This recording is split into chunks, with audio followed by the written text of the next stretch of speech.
अस्सलाम वालेकुम students, welcome back. I hope you all will be fine. Students, आज जो हमने टॉपिक डिस्कस करना है वो है inter conversion of various concentration units of solutions. इस लेक्चर में हम देखेंगे कि जब हम लैब्स में जाते हैं तो हमें जो सॉल्यूशंस हैं वो डिफरेंट कंसंट्रेशंस में दिए जाते हैं, और अगर हमने उन्हें यूज़ करना हो तो हमें उन्हें एक यूनिट से दूसरे में कन्वर्ट करना पड़ता है। इसके लिए अगर हमें बेसिक नॉलेज ना हो तो हमारे लिए बहुत सारी प्रॉब्लम्स हो सकती हैं। तो आज के लेक्चर में हम यही देखेंगे कि किस तरह से हमें एक जो यूनिट में सोल्यूशन दिया हुआ है हम उसको किस तरह से दूसरे यूनिट में कन्वर्ट कर सकते हैं। तो चलिए स्टूडेंट्स, इसको स्टार्ट करते हैं।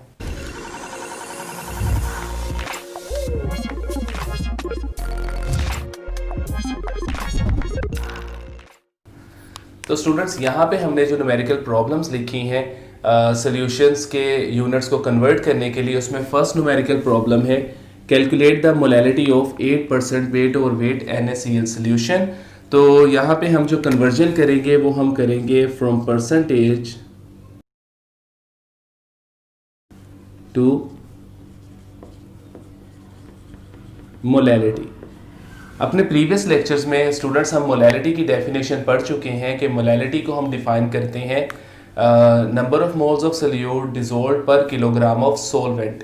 तो ये इसकी डेफिनेशन है। अब यहाँ पे देखें 8% W/W NaCl सोल्यूशन का मतलब क्या है कि 8 grams of NaCl is dissolved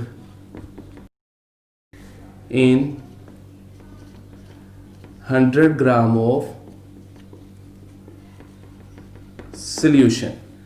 अब अगर हम इस सोल्यूशन में मैस ऑफ वाटर निकालना चाहें, सॉल्वेंट की मैस को, तो हम इस तरह से कहेंगे कि mass of water is equal to 100 minus 8, that is 92 grams.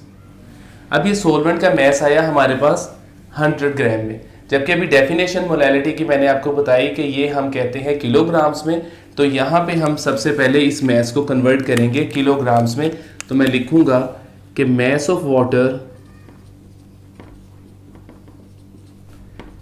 In kilograms that becomes 92/1000, 0.092 kilograms.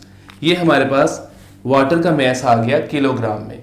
तो अब हमने देखना है कि हम मोलैलिटी किस तरह से निकालेंगे। उसके लिए हम मोलैलिटी का फार्मूला लगाएंगे जो कि होता है molality is equal to mass in grams divided by molar mass into one by volume of solvent in kilogram. अब स्टूडेंट्स यहाँ पे देखें कि इस फार्मूला के अकॉर्डिंग हमारे पास मैस NaCl का दिया है, that is 8। Molar mass NaCl का कैलकुलेट करें तो सोडियम का 23 होता है, क्लोरीन का 35.5। तो टोटल मैस हमारे पास मोलर मैस आ जाएगा 58.5 इंटू 1/0.092। स्टूडेंट्स, इन वैल्यूज को जब हम सोल्व करेंगे तो हमारे पास आंसर आएगा molality is equal to 1.487 moles per kilogram. ये हमारे पास आ गया इस सॉल्यूशन की मोलैलिटी। तो हमने फर्स्ट न्यूमेरिकल में परसेंटेज को चेंज किया मोलैलिटी में। ये हो गया हमारा फर्स्ट न्यूमेरिकल। इसके बाद स्टूडेंट्स, अब जो सेकंड न्यूमेरिकल प्रॉब्लम है इसमें हमने स्टेटमेंट ये है कि calculate molarity of 36% weight over weight at HCl with 1.19 ग्राम पर सेंटीमीटर क्यूब डेंसिटी। तो यहाँ पे जो कन्वर्जन है वो है फ्रॉम परसेंटेज टू मोलैरिटी। अब मोलैरिटी को भी हमने अपने प्रीवियस लेक्चर में इस तरह से डिफाइन किया हुआ है कि number of moles of solute dissolved in 1 decimetre cube of solution. तो यहाँ पे हमें जो वॉल्यूम है वो डेसीमीटर क्यूब में चाहिए होगा। जैसे मोलैलिटी में हमने किलोग्राम में रिक्वायर्ड था तो उसको कन्वर्ट किया था, यहाँ पे हमें डेसीमीटर क्यूब में सोल्यूशन जो वॉल्यूम है वो चाहिए।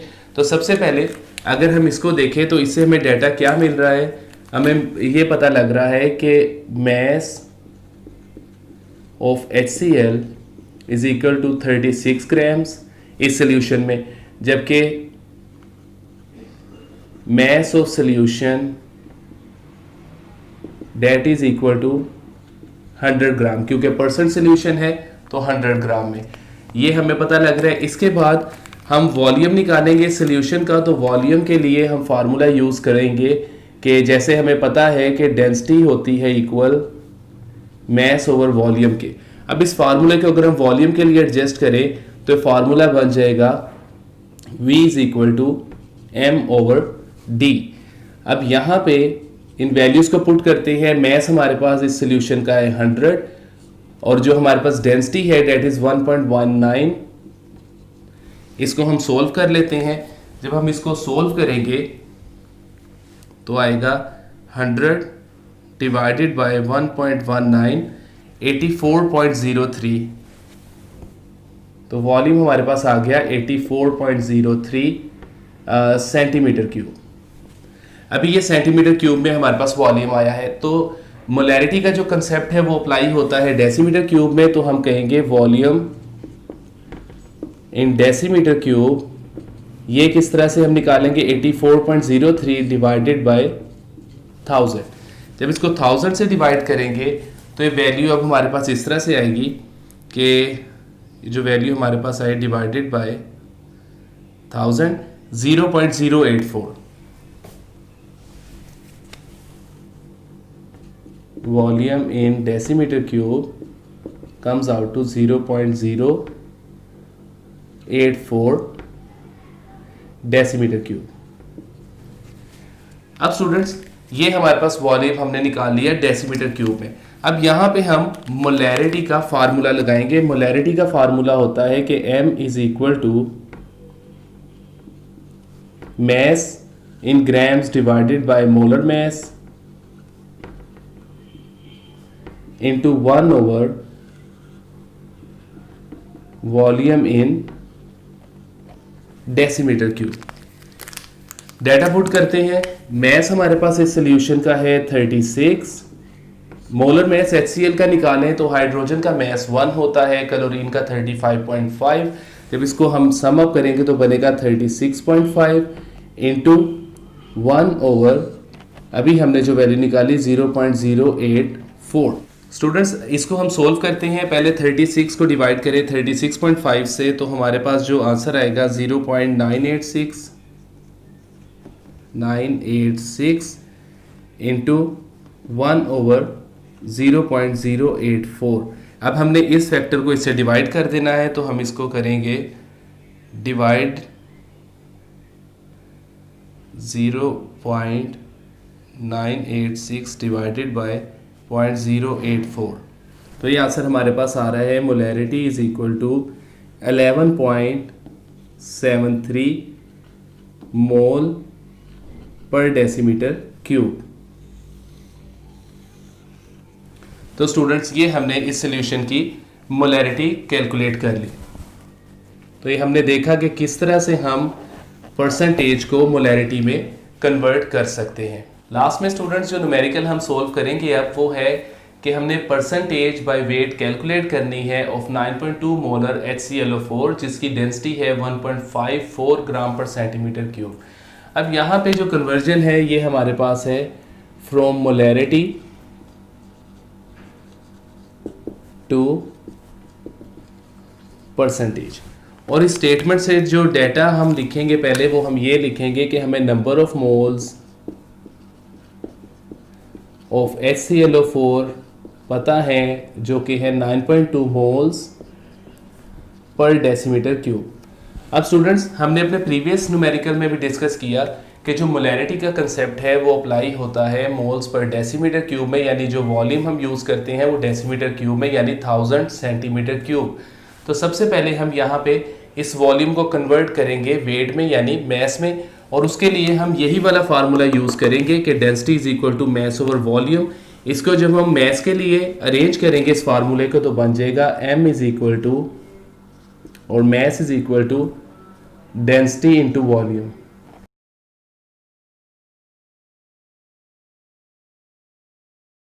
तो स्टूडेंट्स इस फार्मूले में वैल्यूज पुट करते हैं। डेंसिटी सॉल्यूशन की है 1.54, वॉल्यूम है हमारे पास 1000, तो ये आ जाएगा हमारे पास इसका आंसर। इसको जब हम सोल्व करेंगे 1540 ग्राम्स, ये आ गया हमारे पास mass of 1000 centimeter cube of solution। तो ये हमारे पास आ गया 1540 ग्राम्स। अब इस मैस में HClO4 का मैस कितना है उसको हम इस फार्मूले से कैलकुलेट करेंगे। मैं लिखूंगा मैस ऑफ HClO4, उसको हम जो फार्मूला यूज करेंगे उसके लिए हम नंबर ऑफ मोल्स वाला फार्मूला यूज करेंगे कि number of moles is equal to mass over molar mass. अब यहाँ पे नंबर ऑफ मोल्स हमें HClO4 के गिवन है और मैस हम इसका निकालेंगे। मोलर मैस HClO4 का हम कैलकुलेट करते हैं तो हम कहेंगे molar mass of HClO4 is equal to 100.5 grams per mole. अब इन वैल्यूज को पुट करेंगे इस फार्मूले में, तो ये इस तरह से आ जाएगा हमारे पास। नंबर ऑफ मोल्स है हमारे पास 9.2, मैस कैलकुलेट करना है, मोलर मैस है 100.5, अरेंज करेंगे जब तो आएगा mass of HClO4 is equal to 9.2 into 100.5, जो कि हमारे पास आएगा आंसर इसका 924.6 ग्राम्स। ये स्टूडेंट्स हमारे पास आ गया मैस ऑफ HClO4 इस सोल्यूशन के अंदर। तो सोल्यूशन का टोटल वेट में इतना वेट हमारे पास आ गया मैस ऑफ HClO4। अगर हम इस सोल्यूशन में अब सिर्फ वाटर का वेट देखना चाहें तो हम इस तरह से निकालेंगे कि mass of H2O that is equal to 1540 minus 924.6। इसको हम कैलकुलेट कर लेते हैं अभी with the help of calculator. तो हम इसमें करेंगे 1540 माइनस 924.6, ये हमारे पास आएगा 615.4। तो स्टूडेंट्स ये तो आगे हमारे पास इनके वेट में इनके मैसेज आ गए। हमने कैलकुलेट क्या करना है, हमने कैलकुलेट करना है परसेंटेज को। तो परसेंटेज के लिए लास्ट पॉइंट हम लिखेंगे 4 percentages, we use formula percentage is equal to mass of solute over mass of solvent or mass of solution into 100। ये फार्मूला यूज करेंगे हम। तो सबसे पहले इस फार्मूले को हम यूज करते हैं 4 HClO4, तो ये आ जाएगा हमारे पास, इसका मैस है 924.6, जबकि टोटल सोल्यूशन का मैस है 1540 इंटू 100। इसको जब हम कैलकुलेट करेंगे तो ये हमारे पास आएगा 60.01%। अब हम सोल्व कर लेते हैं इसको फॉर वाटर। इस फार्मूले को जब हम यूज करेंगे तो हमारे पास इसी तरह से वाटर का जो हमने अभी वेट निकाला 615.4 डिवाइडेड बाय 1540 इंटू 100, ये आ जाएगा 39.99%। तो ये हमने निकाल लिए इनके परसेंटेजेस। तो स्टूडेंट्स आज के लेक्चर में हमने देखा कि हम किस तरह से कंसंट्रेशन यूनिट्स ऑफ सॉल्यूशंस को एक यूनिट से दूसरे में चेंज कर सकते हैं, जिनको हमने डिफरेंट न्यूमेरिकल प्रॉब्लम्स की मदद से सोल्व भी किया। तो आई होप कि आपको ये लेक्चर समझ आ गया होगा। फिर भी अगर कोई क्वेश्चन या कन्फ्यूजन हो तो आप हमें ऑनलाइन कमेंट्स में पूछ सकते हैं। आप हमारी वीडियोस को ज़्यादा से ज़्यादा वॉच, लाइक एंड शेयर कीजिए और हमारे चैनल IE केमिस्ट्री अकेडमी को ज़रूर सब्सक्राइब करें, ताकि हम इसी तरह ही नए नए लेक्चर्स और वीडियोज़ के साथ आपके सामने हाजिर होते रहें। अल्लाह हाफिज़।